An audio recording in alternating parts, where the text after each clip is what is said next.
Bonjour à tous, j'espère que vous allez bien. Je suis vraiment ravie de vous retrouver aujourd'hui pour une nouvelle vidéo sur la chaîne qui va être un update lecture. Ça fait finalement pas si longtemps que ça que j'en ai tourné un puisque le dernier date de la semaine dernière, mais c'est vrai que là j'ai plus du tout d'avance sur toutes mes vidéos, donc il faut que je les retourne vraiment semaine par semaine. Là actuellement on est jeudi, donc je la tourne le matin pour vous la poster le soir, donc mon avance de on est au mois de septembre et il y a déjà des vidéos du mois de novembre qui sont tournées. On n'est plus du tout là-dessus, hein. Clairement c'est la loose. Je vais essayer de reprendre un rythme un petit peu plus poussé, mais c'est vrai que comme mon rythme de lecture chute aussi, je sais pas si je vais y arriver. Bref, on ne perd pas de temps et on commence tout de suite. Cette semaine, j'ai décidé enfin de vous faire l'update lecture sur les livres audio que j'ai écoutés du coup en août pour le premier et en septembre pour le deuxième. Donc là, on est au mois de novembre. Il se peut que j'ai oublié des choses. Il se peut, j'aurais dû vous le tourner bien avant pour éviter justement d'avoir trop de choses qui soient oubliées, mais bon, c'est tout. Donc on commence avec le premier livre audio et c'est Brume de Stephen King. J'apporte une petite précision puisque en fait Brume il fait partie d'un recueil de nouvelles qui ne sont pas toutes de Stephen King. Il y a beaucoup d'auteurs qui ont participé en fait à ce recueil de nouvelles, mais moi ce qui m'intéressait le plus c'était Brume, donc j'ai juste écouté Brume. Et les autres par contre je ne les ai pas écoutés parce que j'en avais pas spécialement envie. J'avoue que là mon objectif c'est quand même de pas mal découvrir Stephen King en audio parce que je préfère beaucoup l'écouter en audio en fait tout simplement. Et voilà, Brume ça me titille un petit peu, ça fait partie des classiques de Stephen King et je me suis dit bon allez on y va, même si c'est une nouvelle, je crois qu'il y en avait quand même pour 10 ou 15 heures d'écoute je crois, ou peut-être 9 heures d'écoute, mais bon 9 heures c'est quand même pas rien. Donc je me suis lancée dans Brume et globalement je peux plus trop vous dire parce que je suis même pas allée relire le résumé, hein, donc vraiment je vous fais ça un peu à l'arrache. On est dans une ville du Maine j'imagine parce que souvent avec Stephen King on est dans le Maine, où il va y avoir une grosse tempête et le lendemain il va y avoir une brume qui va petit à petit recouvrir une ville entière. Et il se trouve que dans cette brume il y a des créatures qui sont mortelles pour les humains en fait, qui s'attaquent aux humains.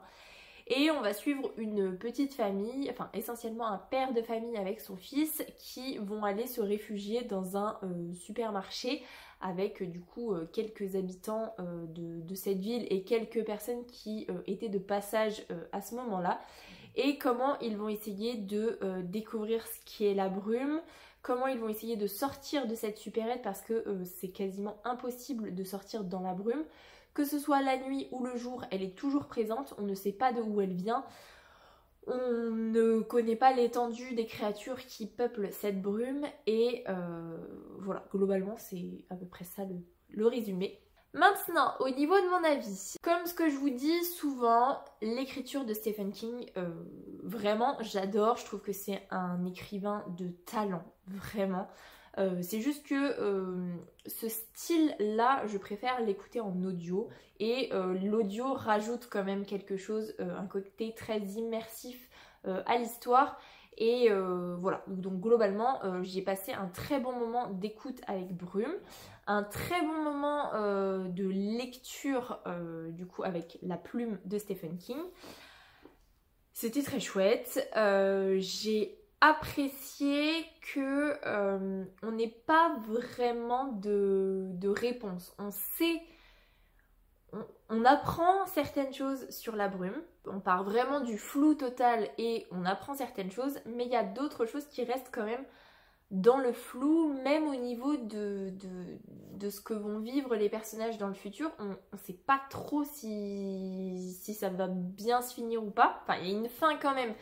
J'ai pas envie de vous spoiler si vous ne l'avez pas lu et si vous ne l'avez pas vu. Moi d'ailleurs c'est prévu de le regarder aussi parce que maintenant que j'ai écouté la version audio, j'ai envie de voir l'adaptation pour pouvoir comparer. Et puis souvent j'aime bien, j'avais fait pareil pour Carrie. J'ai plus ou moins fait la même chose pour ça, en tout cas le premier film qui avait été retourné récemment. Et puis c'est à peu près tout parce que Stephen King, au final, ça me fait quand même peur, hein, on va pas se mentir, en film c'est quand même assez effrayant. Donc voilà, bref, je ferme la parenthèse. Il y a une chose qui m'a gênée. Et là, après 3 mois, c'est le truc qui m'est revenu en premier. Quand je me suis dit, ah oui c'est vrai, aujourd'hui il faut faire l'update lecture sur les livres audio, il y a Brume dans le lot, c'est le premier truc qui m'est revenu. Ça peut paraître un détail, mais je suis désolée, je ne vois pas l'intérêt. Donc c'est une nouvelle qui va se passer sur très peu de temps du coup, parce que vraiment la brume elle va arriver un matin et peut-être qu'ils vont être enfermés pendant 1 ou 2 jours et après ils vont essayer de sortir de cette brume et voilà, globalement la nouvelle elle se passe sur peut-être 3 jours à peu près. Et ce que je reproche à Stephen King, c'est qu'il s'est senti obligé de nous caser une scène de sexe. Voilà, clairement, c'est même pas une scène érotique, c'est vraiment une scène de sexe qui n'a, selon moi, rien à faire dans l'histoire.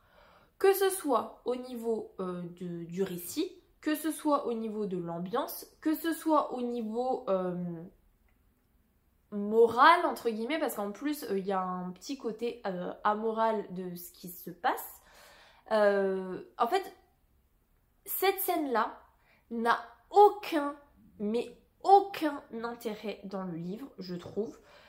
Elle va pas spécifiquement avoir de conséquences plus que ça sur la suite de l'histoire. C'est vraiment une scène comme ça, mise au milieu de cette nouvelle, alors qu'il n'y en avait pas besoin. Et ça, c'est quelque chose qui m'énerve parce que je ne fais pas partie de ces gens qui, dès qu'il y a une scène érotique, dès qu'il y a qui bannit le livre et qui ne supporte pas ça. Ça ne me dérange pas du tout. Ce qui me dérange, c'est quand c'est à outrance, parce qu'il y a certains genres littéraires que je vais lire où je sais qu'il va y en avoir et des fois c'est poussé à l'extrême et ça m'agace. Mais là, en l'occurrence, je suis désolée, dans une histoire comme ça, il n'y a pas besoin. Il n'y avait vraiment pas besoin. Et voilà, après 3 mois, et bah, ce qui me reste en tête, c'est cette petite déception-là. Le côté, j'ai vraiment beaucoup apprécié l'ambiance, j'ai beaucoup apprécié l'histoire, j'ai même apprécié les personnages, certains qui sont détestables au possible, d'autres qui sont, je sais pas si on peut dire attachants parce qu'on n'a pas le temps de s'attacher, ça passe tellement vite qu'on n'a pas vraiment le temps de s'attacher, mais j'aime bien la façon dont les gens vont réagir parce qu'il y a un côté aussi très réaliste du fait que si ça se passait dans la vraie vie, les gens réagiraient très certainement de cette façon-là. Et tout ça, c'était vraiment très bien. Et il y a cette scène-là, en plein milieu, qui ne sert à rien. En tout cas, selon moi, elle ne sert à rien. Au contraire, du coup, elle dessert le récit, puisque, comme je vous dis, voilà, ça me reste en la petite déception de Brume, c'est cette scène-là. Voilà. Mais sinon, globalement, je vous conseille Brume de Stephen King, comme les 3/4 des Stephen King que j'ai lus, enfin que j'ai écouté cette année. J'ai d'ailleurs beaucoup écouté de Stephen King cette année. D'ailleurs, je crois que je vous les ai tous conseillés parce qu'ils étaient tous super bien à des degrés différents. Et puis pas comparables parce que c'est vraiment tellement des histoires différentes que de toute façon pas comparables. Mais franchement, c'était quand même très chouette. J'ai hâte de voir l'adaptation pour voir comment c'est fait. Mon chéri est d'accord pour la regarder avec moi alors qu'il aime pas trop regarder des films, mais il en a un très bon souvenir parce qu'il l'avait déjà vu bien plus jeune et donc il serait curieux parce qu'en plus il sait, du coup j'en ai parlé avec lui et je lui ai dit qu'il n'y avait pas de vraie fin, enfin c'était une fin un peu particulière et pour lui il y a une vraie fin en fait dans Brume par rapport au film. Et du coup, je suis curieuse de savoir comment l'adaptation a décidé de mettre une vraie fin. Après, peut-être que c'est un faux souvenir qu'il a aussi parce que c'était il y a longtemps. À voir. De toute façon, je vous en reparlerai très certainement en vlog. Et je vais m'arrêter là pour Brume puisque La deuxième lecture, je peux vous dire qu'il y a des choses à vous en dire sur la deuxième lecture. Du coup, on passe au deuxième roman, et là, bien plus long, puisqu'il m'a fallu 1 mois pour l'écouter. Et pourtant, j'ai un peu speedé à certains moments. Normalement, je n'écoute que à la boutique en période calme, hein, parce que là, on est au mois de novembre, clairement, on n'est plus sur de la période calme. Mais je n'écoute qu'à la boutique ou sur des trajets de voiture, donc ça tombait bien parce que fin août, j'avais des trajets de voiture très longs. Et puis septembre, c'était encore assez calme à la boutique, donc j'avais la possibilité d'écouter. Mais ça m'a quand même pris 1 mois. J'ai même fini par écouter à la maison tellement il fallait qu'on avance. Et en plus, je l'ai fait en lecture commune avec ma petite Victo. C'est le tome 4 de La passeuse de mots de Jennifer et Alric Twice. C'est Les larmes du saule. Et je vais déjà vous faire un résumé du tome 1, du coup, hein, bien évidemment, pas du tome 4. On va suivre Aria, qui est une jeune femme, une jeune fille dans le premier tome, qui va découvrir que c'est une passeuse de mots, donc elle va récupérer des mots qui vont lui conférer des pouvoirs, on va dire. Et en parallèle de ça, en fait, il y a des soldats de verre qui vont venir attaquer la ville d'Eliante où elle se trouve. Il va y avoir toute une histoire avec un grand méchant qui essaye et qui réussit d'ailleurs à opprimer le peuple, qui trafique des choses avec la magie qui est globalement interdite dans cet univers-là.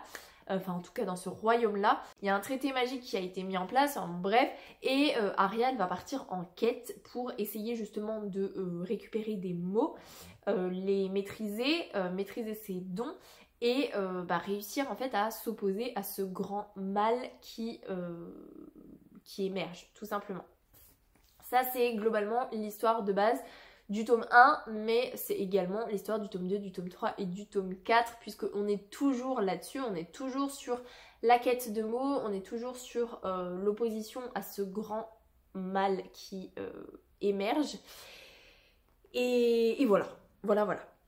Maintenant, je vous refais le topo très rapide de ce que j'ai pensé des 3 premiers tomes. Le premier tome, j'avais beaucoup aimé la plume des auteurs parce que elle est très poétique, elle est vraiment magnifique, il y a des tournures de phrases qui sont incroyables, mais j'avais trouvé que c'était long. Il y avait des longueurs et ça avait été un petit peu compliqué.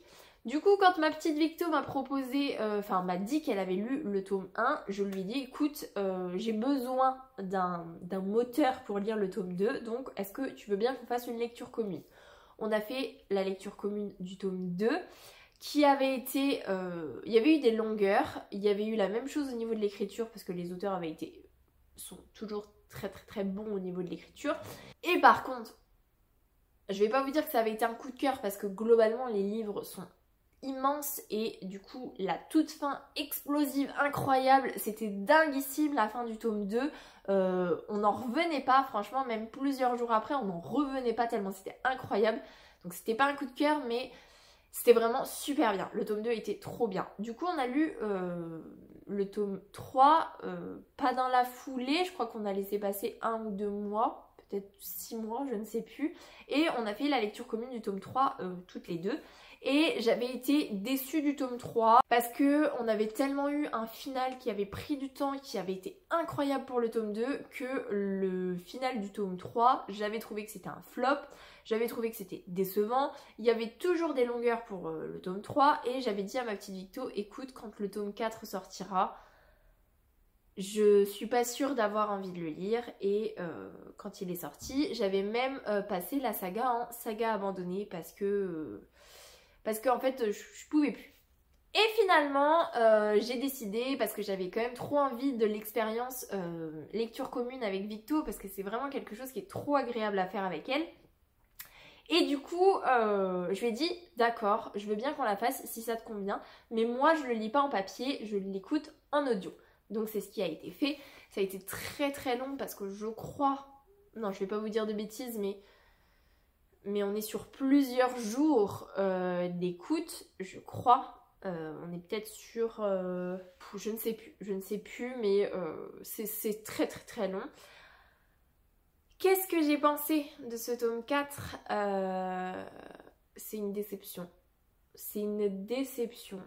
Je vais pas vous dire total, mais je suis bien contente que le tome 4, on l'ait lu quasiment à sa sortie, ce qui fait que là, je sais qu'il va y avoir beaucoup de temps entre le 4 et le 5. J'ai besoin de ce temps-là, sinon clairement, je ne pourrais pas écouter le tome 5 là. Je suis tellement déçue, mais vous n'imaginez pas à quel point je suis déçue. Globalement, on va reprendre point par point. Au niveau de l'évolution des personnages, il y a une très belle évolution de Arya, il y a une très belle évolution de Killian. Les personnages que j'aime voir évoluer, en fait, j'ai trouvé que c'était très chouette. Ça, c'était très chouette. Au niveau de l'écriture des auteurs, on a une plume, encore une fois, qui est extraordinaire, mais, il y a vraiment un moment qui dure longtemps, hein, qui dure au moins 7 ou 8 chapitres, hein, quand même, où je ne retrouve pas la plume des auteurs. Où il y a vraiment quelque chose qui ne se passe pas, en plus, parce que ça va être le moment d'une bataille, que les auteurs sont capables de nous faire des batailles incroyables. Hein. Il y a un truc, un pivot, vraiment, c'est terrible, et on n'est pas présent. Les auteurs vont faire une ellipse de cette bataille-là. Et à partir de ce moment-là, je me suis sentie vraiment perdue, abandonnée sur le bord de la route. Et l'histoire a continué sans moi. Alors peut-être qu'il y en a qui ont adoré ce tome 4. Je comprends pourquoi, mais alors moi, je suis désolée. On ne peut pas passer des chapitres entiers, des pages entières, des dizaines et des vingtaines de pages sur des sentiments, des émotions, des pensées et faire une ellipse sur une bataille. Ce n'est pas possible. Ça ne me dérange pas qu'on prenne du temps sur les pensées, le côté philosophique, tout ça, si en contrepartie, les moments pivots, les batailles, tout ce que vous voulez, elles sont présentes dans le livre. On ne peut pas faire une ellipse de ça. Et à partir de ce moment-là, il y a plein de moments où on se disait avec Victo, mais c'est pas possible en fait. Cette conversation-là, ce moment-là, il est crucial dans l'histoire. Et ben on n'est pas présent. C'est juste une ellipse, c'est juste une phrase qui nous permet de dire « Ah, il s'est passé ça ». Non, en fait, non. Là, je suis désolée. C'est un livre qui fait 800 pages, je crois, ou 700 pages, je ne sais plus. Il y a des longueurs aussi, j'ai trouvé, peut-être moins pour ce tome 4, mais il y a quand même des longueurs. On ne peut pas, du coup, sur un livre de cette grandeur-là, avoir des longueurs et faire des ellipses sur des choses cruciales. Je ne suis pas d'accord, vraiment pas d'accord. Et du coup, c'est une déception totale, tellement que à la fin, je sais pas, je le sentais venir, je me doutais qu'on allait perdre un personnage principal. Je savais pas lequel, j'avais des suppositions, mais je me disais ce serait cool pour l'histoire, parce que vous savez que j'aime bien quand les auteurs font mourir un des personnages principaux parce que c'est logique, ils sont pas invincibles, et quand les personnages principaux sont transformés en personnages invincibles alors que c'est pas le cas, ça m'énerve. Et là je me dis, pour ce tome 4, je le sens bien, je sens qu'il va y avoir un des personnages qui va mourir. C'est le cas, je ne vous dis pas qui c'est, et ce qui est terrible. Pourtant c'est un personnage que j'aime énormément, tous en fait, je les aime tous pour des raisons totalement différentes, mais bon, il n'y a pas de mais en fait, donc je les aime tous énormément. Et normalement, la mort d'un personnage, même si en tant que lectrice me satisfait, ça me brise le cœur. Et ben là, j'étais tellement abandonnée sur le bord de la route que je n'ai rien ressenti. Intellectuellement, j'ai compris que ce personnage était mort, qu'il ne reviendrait pas parce que au vu de la situation, c'est pas possible, et il va pas y avoir une petite pirouette qui va faire que finalement en fait il a ressuscité, ou en fait on n'avait pas bien compris et il n'était pas mort. C'est sûr à 100% qu'il est mort. Et ben je suis restée froide, je n'ai pas versé une larme, Enfin si, j'ai un petit peu pleuré, mais à un autre moment après coup, parce que la réaction d'autres personnages est très violente face à cette mort, ce qui est logique. Là, j'ai retrouvé la plume des auteurs, et donc c'est vrai qu'il y avait ce moment-là, surtout avec la version audio, où c'est vraiment le point positif pour la passeuse de mots, là, la version audio, qui rendait le côté émotion un petit peu plus émotionnel, je vais dire. J'ai versé quelques larmes, mais sinon, même encore maintenant, je me suis dit que peut-être avec plusieurs semaines, plusieurs mois qui allaient passer, j'allais vraiment pleinement prendre conscience de la mort de ce personnage. Bah, intellectuellement, oui. Émotionnellement, non. Parce que voilà, je suis toujours à l'heure actuelle abandonnée sur le bord de la route et je vais avoir besoin de au moins 1 an pour m'en remettre parce que c'est juste pas possible. Et je sais que Victo, elle a ressenti le moment de fracture, elle a ressenti mais c'est pas possible de faire des ellipses à ce moment-là, même elle, ça l'a saoulée, mais elle a réussi à passer au travers. Elle a réussi à se forcer entre guillemets et du coup, bah, elle s'est pris de plein fouet ce final. Moi, j'ai pas réussi. Je peux comprendre que si on arrive à passer outre ça, le final est incroyable et le final est bouleversant et je peux comprendre que ça nous procure des émotions de folie, mais moi, ça ne l'a pas fait du tout. Et je suis triste, vraiment triste de ne pas ressentir. Je ne ressens pas. C'est des auteurs qui ont une plume tellement incroyable qu'ils nous font ressentir plein d'émotions, plein de choses, plein de belles choses, plein de choses terribles. Et là, bah, ils me font rien ressentir alors que c'est un de mes personnages préférés. Donc ça, je peux vous dire que je l'ai en travers. Mais je vais quand même finir sur une note positive. La lecture en livre audio est juste folle. Ils font en sorte que déjà quand c'est des mots, dans la passeuse de mots, quand on lit le livre, les mots ils sont écrits en gras et ils sont écrits entre crochets pour vraiment que ça mette en avant que c'est un mot d'Aria. Et là, quand la lectrice elle va lire les mots, il va y avoir une déformation de sa voix, il va y avoir un côté un petit peu spectral, un petit peu mystique qui va rajouter un petit truc. C'est tout bête, mais je trouve que ça rajoute vraiment à l'histoire un plus et à mon expérience de lecture ça a rajouté vraiment beaucoup de choses positives. La lectrice était vraiment très bonne au niveau des voix des différents personnages, elle a géré en sachant que c'était vraiment une lecture j'imagine qui a duré très longtemps au vu de la quantité d'heures d'écoute. Bah voilà, il faut le lire, hein, il faut réussir à se souvenir des voix qu'on a fait, il faut se souvenir de l'intonation des personnages. Enfin bon bref, voilà, globalement, c'était fou l'écoute audio. Après, sur le fond, voilà, je vais pas m'étaler dessus plus longtemps, l'update va durer déjà un peu plus longtemps que d'habitude.